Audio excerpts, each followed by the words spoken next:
Good evening and salutations, my GH fans. So sorry for this coming out so late, but I was working on a project trying to test out my new headphones um, for streaming games and stuff like that. And it ran a little bit longer than I wanted it to, so everything kind of got pushed back a little bit. So I apologize for that. Hope everyone's having a good day. Um, so just a little quick I don't know, recommendation for like if you want to watch this movie with your kids. If you're a Kristen Storms fan, there's a movie if you have Disney Plus, called Zenon, Zenon. I don't know how to pronounce that, but apparently it has a bunch of sequels. It's a movie for kids. Looks like a cute little family movie. So if you're a fan of hers and you want to watch some movies with her, with your kids or whatever, it's something to check out. I will leave the name of it in the description box below. Because I butchered the hell out of whatever I was supposed to be saying. So, this episode, wow, I don't even know where to start. You know what? Let's start with Maxie, because this is pretty much about Maxie and Anna, because it's the day before the big day. Countdown to the big day of their double wedding, which is still a thing. You know, I'm not gonna lie, I don't want to sit there and say they're trash characters because they just lump those two characters together instead of them just doing one wedding then the other. They're just like, F it, let's just put them both together because why not? But this just seems like the stupidest thing that I feel like no one would most people would generally never want to share their wedding, their special day, with somebody else. Let alone the fact that technically, Peter, you're getting married with Maxie. Like, you're sort of kind of getting married with your mother. That's not weird to you? That makes sense. I mean, I know you want to, please your bride, but damn, bro. But yeah, let's start with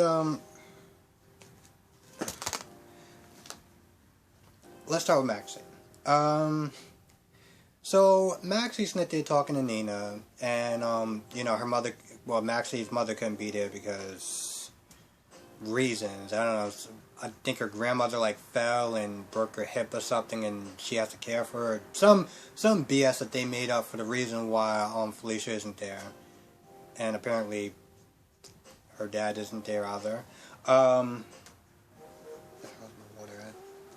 So she's not there talking to Nina, and at one point she's like, well, I'm happy that you're here, given everything that's going on with your daughter and stuff like that. And Nina, of course, is like, well, I know I can't never walk down my daughter down the aisle. And I was like, Nina, your daughter was a sociopath, okay? I want to remind you that your daughter was a whack job, alright? And the only good thing that she ever did in her life was Wiley, okay?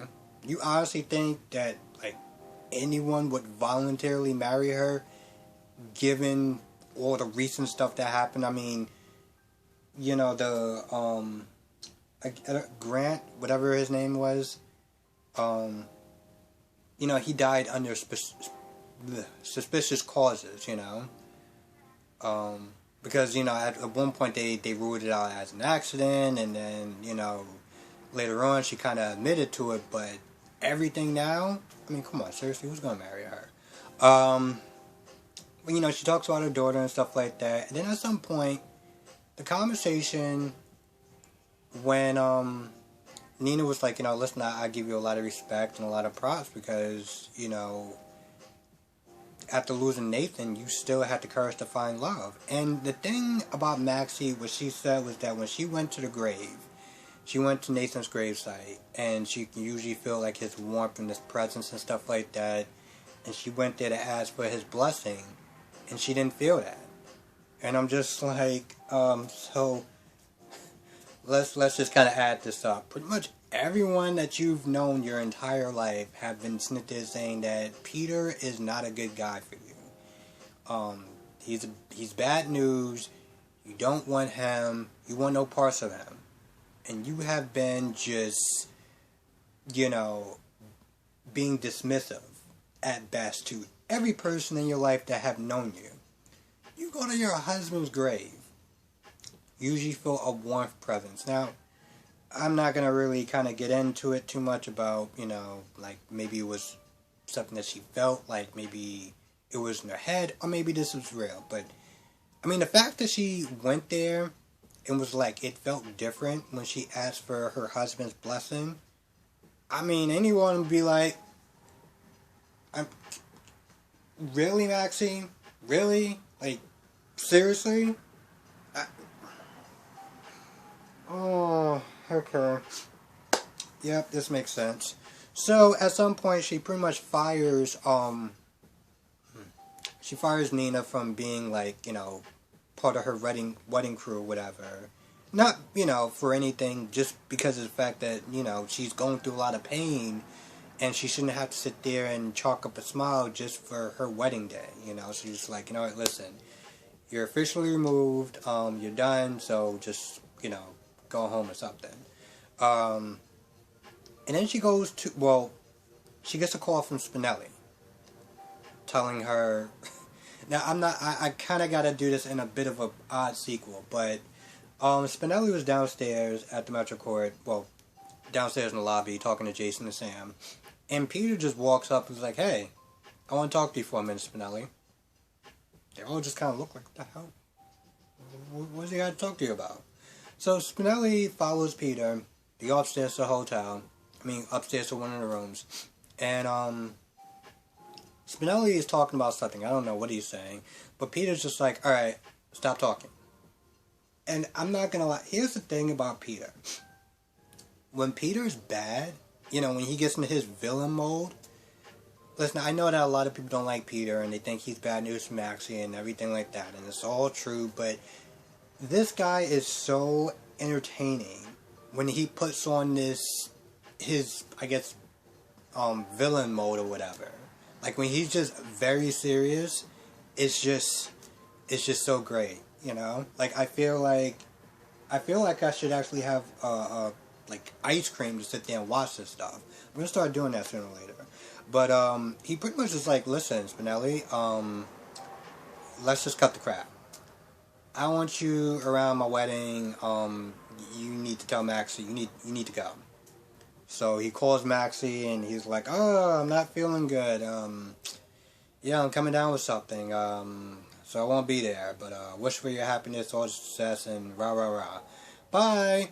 And he hangs up. And then Peter's like, all right, cool. Get the hell out. And if anyone asks if you're sick, anyone asks if you're okay, just sit there and say you're sick and just go.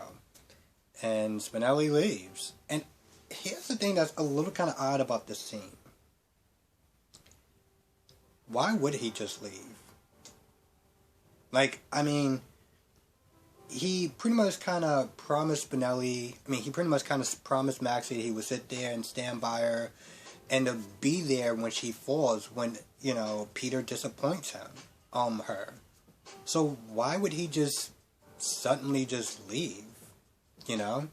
He wasn't afraid of Peter. He had Jason there. So, like, why would he just be like, oh, okay, Peter, you're right. I'm gonna go now. It just seemed kind of jarring. Like, I feel like there's another reason. Not from a story point, but, like, an actor's reason of why he just decided to cut out on a wedding. So, I don't know what that was about.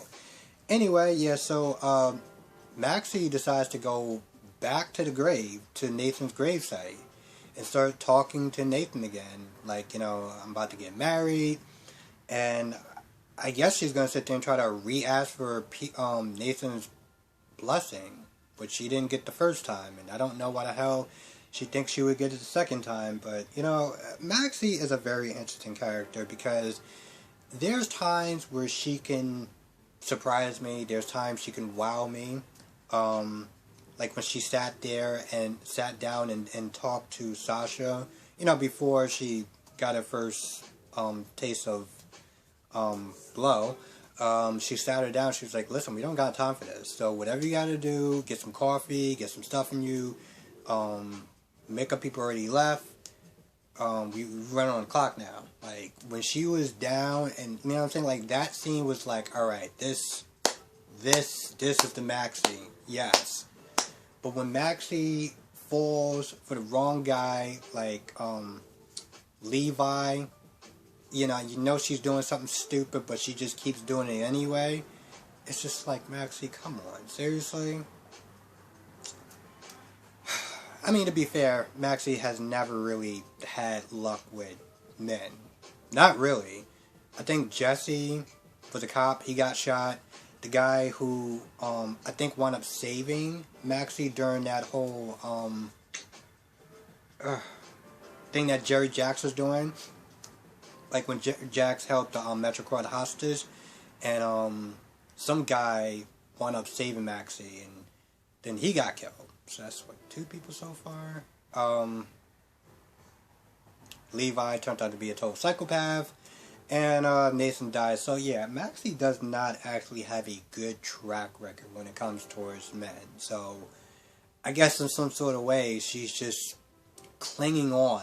You know, like she's, I don't want to sit there and say desperate, but yeah, she doesn't really have a good track record. So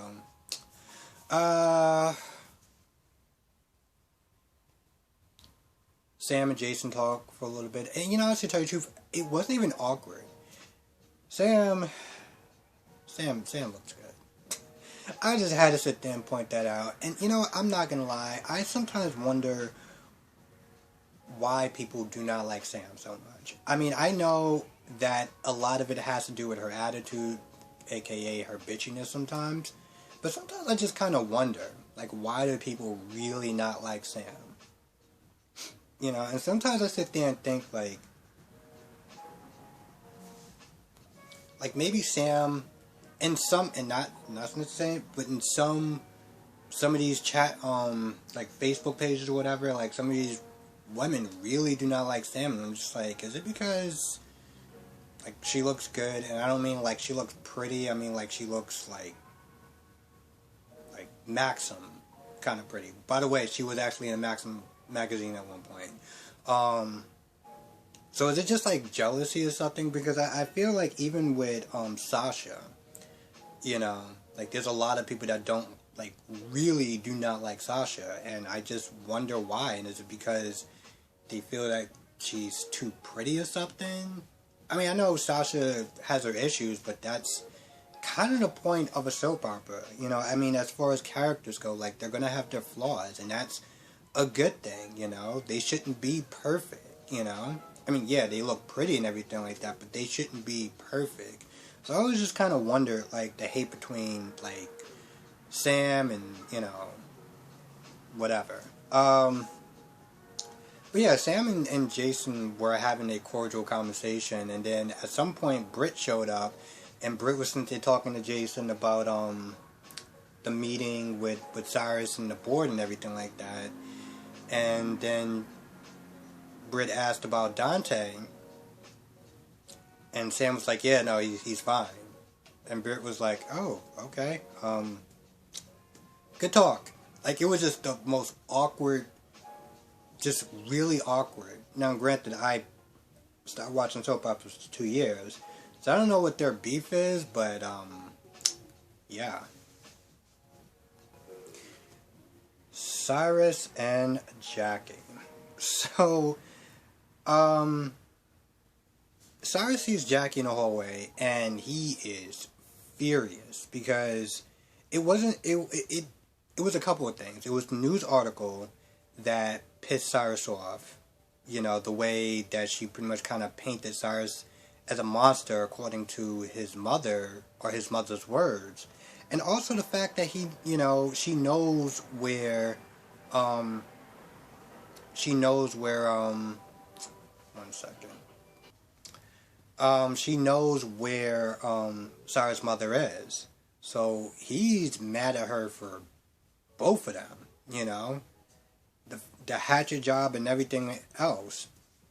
So he's arguing with her. First he's like, you know, where's my mother at? You know, you're an accessory, and, Jackie was like, she actually didn't look like she was being held against her will. So, yeah. And, Cyrus was like, so was Jason that, held her captive? And, Jackie was like, a reporter never, like, gives up their sources or whatever. So he's pissed at her, and, the board meeting is about to start. I guess one of his assistants, came up to him. So he goes to the boardroom. Now, Laura and Leslie are talking about something. I don't know what they're talking about. But he goes in the room. He's like, where's the rest of the board at? Laura, Leslie, and Monica pretty much kind of talked to the board a little bit, but pretty much Leslie was like, you know what? It was the news article. So pretty much the drug that he was trying to get proposed to the FDA, the board voted against that. Largely had to do with the article, because Cyrus' mother kind of painted Cyrus in a bad light. Now, Laura was like, well, the FDA did their own tests and stuff like that, and, they just would have rejected it, so, it saved the hospital an embarrassment. But it was pretty much that article that made the board be like, yeah, I don't know about this proposal that Cyrus is doing, so we're gonna vote against that. So now he's even more angrier, and I'm sitting there thinking, you do realize that Cyrus has like killed people for far less, right? And Jackie is just making him upset. Laura and Leslie is just making him upset, and I'm like, how many deaths do we have so far? I guess you guys want the body count to just keep piling up, right? I guess it's kind of good, because then Britt doesn't have to, I know Britt was sitting there trying to stop the drug from getting approved, so at least she doesn't have that on her shoulders. But since she is still chief of staff by Cyrus, he's still, he still has her under his thumb. Let's just sit there and say. So, yeah, like I said before, the big day is here. Finn, Chase, Gregory, Curtis is all hanging out in the room, getting ready for the wedding and stuff like that. And Finn gets a text saying saying that the DNA results are in for Chase, to see if their father and son are brothers. So he decides to leave. He's all like, "Oh, I gotta meet a patient. It's just hospital work. So I'll be back in time for my wedding." Gregory is a little kind of down. I think he's down. I think he's kind of sad because of the wedding. Seeing that him and Jackie are separated. Why my nose is running for him? I mean, up until the point where he just keeps pouring more coffee in his cup. I'm like, what are you doing? But he leaves, and he goes to the hospital. Jackie's there. Jackie's like, don't you have like a big day coming up, like your wedding day? What are you doing here? And then she realized it's about the test. So she's sitting there begging and pleading Finn to not get the results, Don't change the status quo. Don't mess up Harry's, like his whole world, Don't mess up Gregory's life, they're both going to be devastated and nothing good can come from the truth. Now here's the thing. I got on her in the beginning because I was like, it's kind of selfish for her to not know, if Chase is his son or not. And I still kind of feel that way, but I understand where she's coming from. I do. It's one of those things where it's like we can all sit there and say, well, the truth, that's all that matters. It's the truth. The truth, we've been brought up to sit there and always tell the truth and always believe that the truth is going to just do us all, you know, is you know, the truth is just going to be great for everyone. And in this case, yeah, it might be. But you know what? Sometimes in life, and I hate to sit there and say this, though, I guess be a Debbie Downer, sometimes the truth isn't always good. I mean, hell, we don't sit there and tell the truth when we talk to our coworkers. You know, if somebody's sitting there saying, hey, you know, how you doing today? You know, I'm great. It's like, no, I'm not great, bro. I mean, you know, my girlfriend broke up with me, you know, my boss was angry at me. No, I'm not good. But we lie because, well, I don't really know why we lie. But the point is, sometimes we do lie. So it's not like, you know, the truth.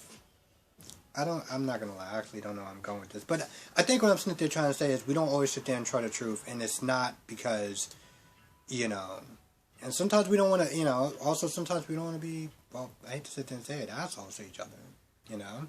Like somebody does something and it rubs you the wrong way. You don't sit there and say, you know, you don't curse them out because that's how you feel because, you know, whatever. So, again, I understand where she's coming from. And in my convoluted, side story, I hope people actually got where I was coming from because, not gonna lie, I'm kind of starting sitting there thinking like, where the hell did I go with that story? Anyway, she begs and pleads him to not look at those test results. And Finn is like, you know what? It's my wedding day. I can wait.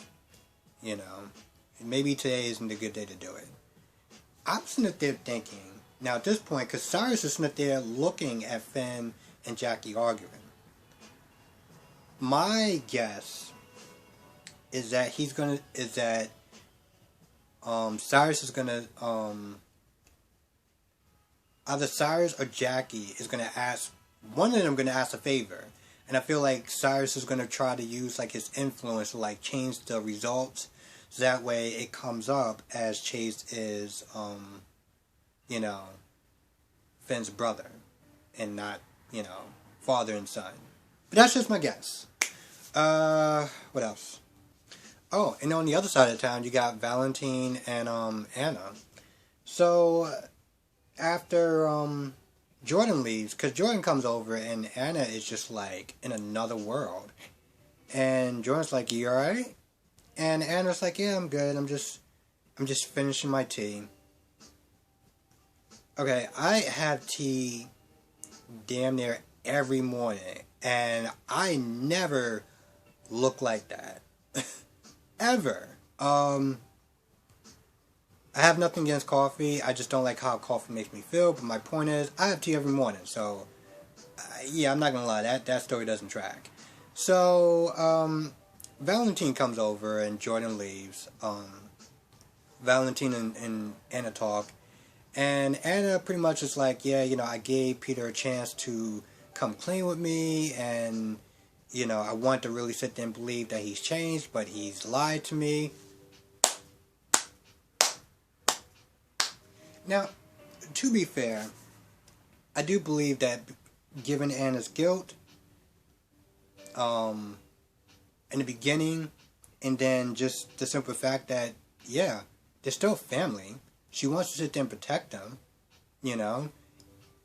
I understand her desire to sit there and protect Peter. You know, I'm not gonna lie, Valentine asked a really smart question. Valentine was like, why didn't you just not call him out on his lies? You know, you could have just solved it right then and there. But, you know, Anna was like, I want to give him a chance to sit there and try to, I guess, prove to be the man that he kept saying he was to her. But at this point, Anna's like, we gotta sit there and stop him. You know, we gotta stop him. And Anna's like, well, we gotta sit there and tell Maxie. And Valentine's like, no, that's a bad idea. Because Valentine's like, listen, if you tell Maxie tells Spinelli, what do you think Spinelli's going to sit there and tell? Jason. And we all know what happens at that point. Because Valentine's like, listen, let's just gather up evidence, take it to the WSB, and get him sent away. You know? Get him sent away. As opposed to Jason just, you know, doo-doo. At first Anna's like, I want to sit there and tell Maxie I don't want her to sit there and be with him any longer than she should. Um, but again, Valentine's like, that's a bad idea. So at this point, Anna's like, Anna doesn't know what to do. Anna doesn't know what to do. But I really think that she should listen to Valentine. I do. Um, I like Peter. I do. And I want him to stick around for a very long time. I hope he does. Oh, by the way, if people didn't know, just a little fun fact. The guy who plays Peter and, I don't know his real name in real life. I don't remember his name. But the guy who plays Peter and Laura Wright, or Carly, are, like they're in a relationship. I don't know if they're married, but I know they're in a relationship. Just because I follow Laura Wright, and I also follow, the guy that plays Peter on Instagram. So just a little fun fact. But yeah, I hope Peter stays as long as possible. Because honestly, to tell you the truth, I don't want him to get a quick death. I want him to get the town lynching that he deserves. I do. And I want Maxie to sit there and call Peter out on, well, everything. I mean, it's gonna suck because she's been defending him and just been a damn near cheerleader to pretty much everyone who told Maxie to not be with this guy. So it should be interesting. Oh, and Curtis winds up talking to Jordan, and I'm not gonna lie, it was, man, this was cold. This was cold. I'm not gonna lie. Here's the thing. I know that a lot of people don't like Jordan, and they feel like Jordan pretty much is kind of getting what she deserves as far as ruining their marriage. And yeah, she does, but it still sucks to kind of see it though. Like, and I'm not even Jordan's biggest fan. So Curtis winds up walking up. They lock eyes in the lobby, and Jordan's like, oh, you look very dapper. You look very handsome or whatever. And Curtis like, thanks. I was like, Curtis, what do you say when somebody gives you a compliment? Really? Like, he didn't even sit there and talk about her appearance. Was she? She looked nice. She looked nice. Not Portia's level, but she looked nice. So they're talking, and it's just this really awkward conversation. At some point, Sam, which, by the way, Sam interrupts their conversation. It's like, oh, just to let you know, there was an issue between my lawyer and your lawyer about the money and the transfer and everything like that. So, when you get a chance, maybe I just want to kind of straighten that out. 1 second. You might just want to kind of straighten that out, for your little venture thing or whatever. And Kurt's like, yeah, I'll do that, I'll get on it, as soon as I can. And, at that point, then Sam's like, oh, by the way, sorry for interrupting. No, you're not. You literally saw them talking, and then you just mosey on in there and just start, asking him questions about, something that could have waited until after they finished talking. So I kind of stood there, was like, Sam, you're not sorry at all. And at first I was sitting there thinking, okay, maybe, she was trying to get him out of an awkward conversation, And she looked at him and was like, he looked like he needs saving, so let me just kind of go in there. No, that wasn't what she was doing. So at this point, Jordan's like, what are you doing? And Curtis didn't even answer her at first, and she was like, oh, are we at a point where we can't even sit there and, ask each other questions? So eventually he talks about the nightclub and everything like that, and why he's not doing PI work, because he needs a change of scenery. He wants something different. So that pretty much ends, and then right as she walks away, Kurt's like, oh, yeah, you look great. And she's like, thank you. And I'm like, bro, seriously? I'm sorry, and I hate to sit there and be the one to say it, but that was a dick move. Alright? That was a dick move. I'm sorry, but that was... And I know it's minor, but still. So, she gets in the elevator, she starts crying and everything like that. And I know that a lot of people are just like, well, good for her. But, I guess I kind of feel for her a little bit, even though I'm not really her biggest fan. Because everyone messed up in relationships, And listen, it's one of those things where it's like, it sucks when it's too late, when you can't fix it. And, you know, is she getting what she deserves? Yeah. But it doesn't mean it doesn't suck. And the last scene I'm going to sit there and talk about, because this video is going way over the time that I normally do, so I apologize for the rambling, is, I feel like I'm missing something. Oh yeah, Leslie is leaving town because, I should tell you the truth, I don't even remember why, and to be honest, does it even really matter? I mean, it's nice to see her there because she's been on the show eons. So that's cool, I guess. I respect anyone who has been on the show and you literally see them change drastically.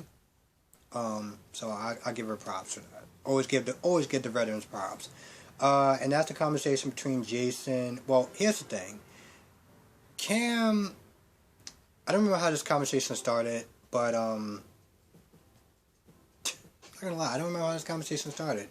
At some point, we have Cam, we have Franco, and we have Liz in the room.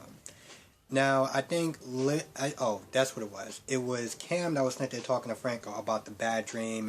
It was pretty much about him not going to college.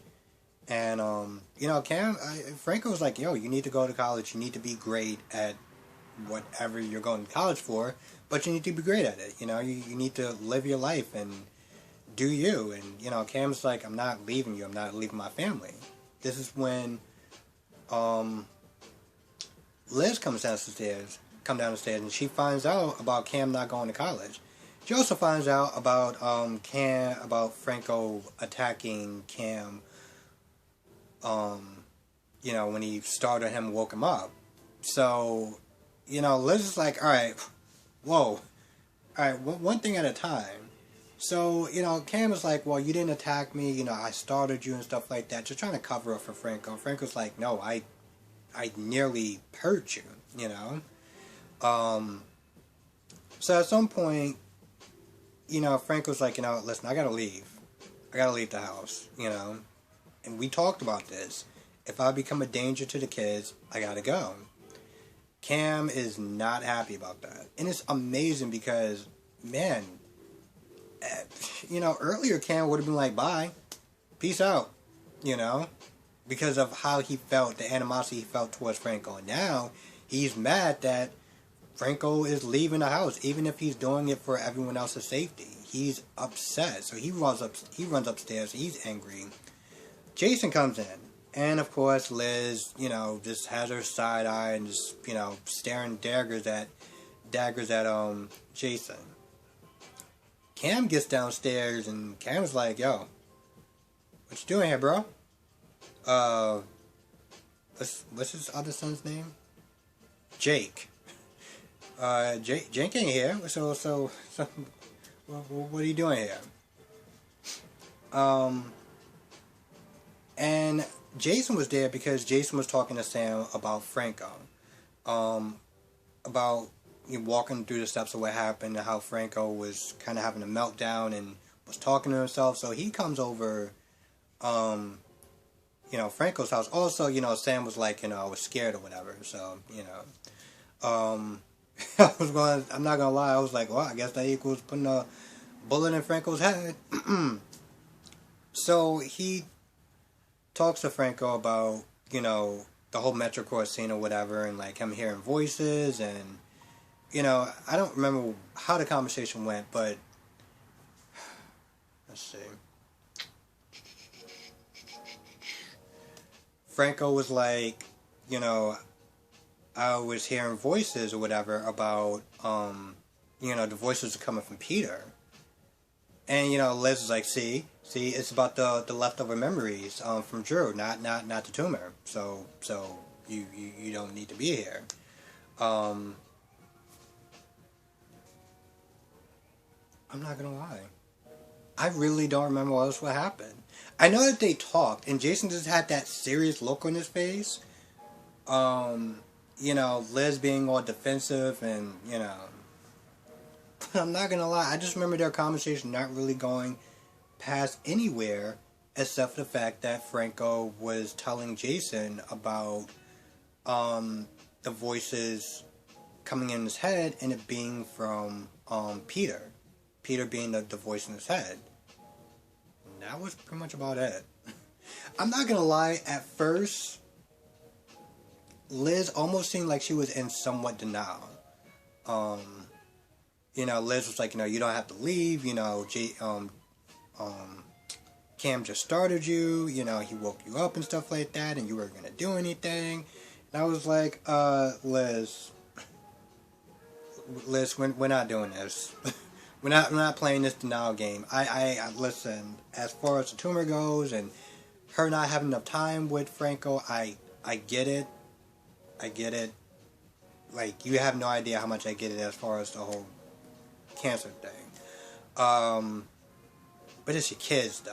So, eventually she realizes, you know, he's going to be going to Shady Brook or whatever, so, but at one point I was like, Liz, we're not going backwards. So, yeah, he's going to be going to Shady Brook. I think that's about it. I think that's actually about it.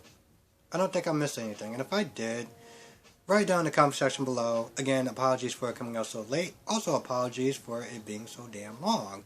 But I felt like I had more of my thoughts than this episode. So, yeah. Anyway, with that being said, I'm going to go. I hope everyone has a great weekend. Thank you for watching. I'm actually going to sit there and make a separate video. So, if you could watch this video also, because I'm not going to sit there and tie anyone up with my thank yous. Anyway, be safe. I will catch everyone in the next review.